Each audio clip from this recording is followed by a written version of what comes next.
वर्ष 1988 में स्वतंत्रता संग्राम के अमर सिपाही खुदीराम बोस का जन्म हुआ था। खुदीराम बोस ने आजादी के लिए सिर्फ 18 साल की उम्र में हंसते हंसते फांसी के फंदे को चूम लिया था। एक बार उन्होंने कहा था कि क्या गुलामी से बड़ी और भी कोई दूसरी बीमारी हो सकती है। 18 साल की उम्र में शहीद हुए खुदीराम एक स्वतंत्र और समग्र भारत का सपना देखा करते थे। जब 18 साल की उम्र के ज्यादातर बच्चे कॉलेज में दाखिल होने के बारे में सोच रहे होते हैं, या अपने बर्थडे पार्टी प्लान कर रहे होते हैं, या नया फोन खरीदने के बारे में सोच रहे होते हैं, जब आजकल के युवा ये सब कर रहे होते हैं, तभी उसी उम्र में खुदीराम बोस ने देश के लिए सर्वोच्च बलिदान दे दिया था, और वो भी मजबूरी में नहीं, अपनी मर्जी से, खुशी खुशी। उनका नाम खुदीराम क्यों पड़ा, इससे जुड़ा एक बहुत बड़ा दिलचस्प किस्सा है। उनके जन्म के बाद उनके माता पिता बेहद डरे हुए थे, और इसका कारण था कि वो खुदीराम बोस से पहले अपने 2 बेटों को बीमारी की वजह से छोटी उम्र में ही खो चुके थे। उनके पिता को ये डर था कि खुदीराम बोस की मृत्यु ऐसे ही ना हो जाए, इसलिए उन्होंने तय किया कि वो खुदीराम बोस को अपनी बेटी को 3 मुट्ठी चावल के बदले बेच देंगे।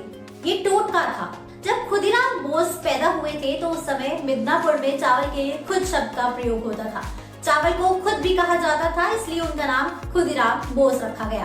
केवल 6 वर्ष की उम्र में उन्होंने अपने माता पिता को खो दिया था, और उनकी पढ़ाई लिखाई का खर्चा उनकी बड़ी बहन ने उठाया था। जब खुदीराम 10वीं कक्षा में थे तब उन्होंने अंग्रेजी सरकार के खिलाफ एक क्रांतिकारी संगठन युगांतर पार्टी में शामिल होने का फैसला किया था।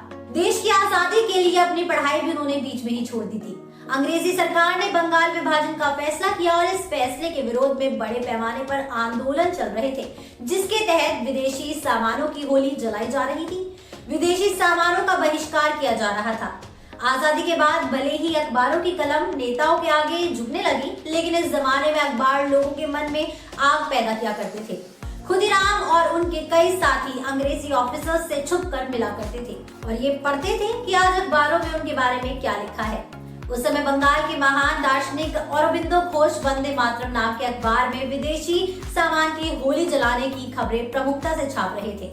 ये खबरें अंग्रेजों के खिलाफ लोगों को एकजुट करने का काम करती थी। लोगों को पढ़कर बड़ा मजा आता था, और एकता की भावना उनमें पैदा होती थी। ऐसे ही आंदोलन के दौरान ब्रिटिश जज ने क्रांतिकारियों को लेकर एक लॉ बनाया था, और इस जज का नाम था डगलस। जज ने आंदोलन करने वाले क्रांतिकारियों को कोड़ों से पिटवाने से लेकर उन्हें कई कठोर सजा सुनाई, और इसी के बाद क्रांतिकारियों ने तय किया कि वो डगलस की हत्या करके उससे बदला लेंगे, और ऐसा हुआ भी। बिहार में मुजफ्फरपुर में खुदीराम और उसके साथियों ने एक बग्घी पर बम से हमला किया।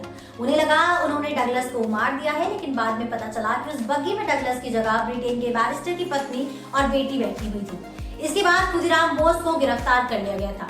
उस समय भी इस देश के कुछ लोगों ने अंग्रेजी अफसरों को ये बताया था कि खुदीराम बोस किस रास्ते से दानापुर पहुंचने की कोशिश कर रहे हैं। उस समय भी हमारे देश में कायर मौजूद थे।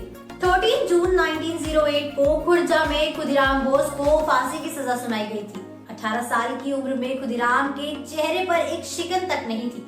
ये देखकर उस समय सजा सुनाने वाले जज भी हैरान थे। ऐसे ही किसी वीर क्रांतिकारी की कहानी होने वाली है RRR फिल्म में दोस्तों।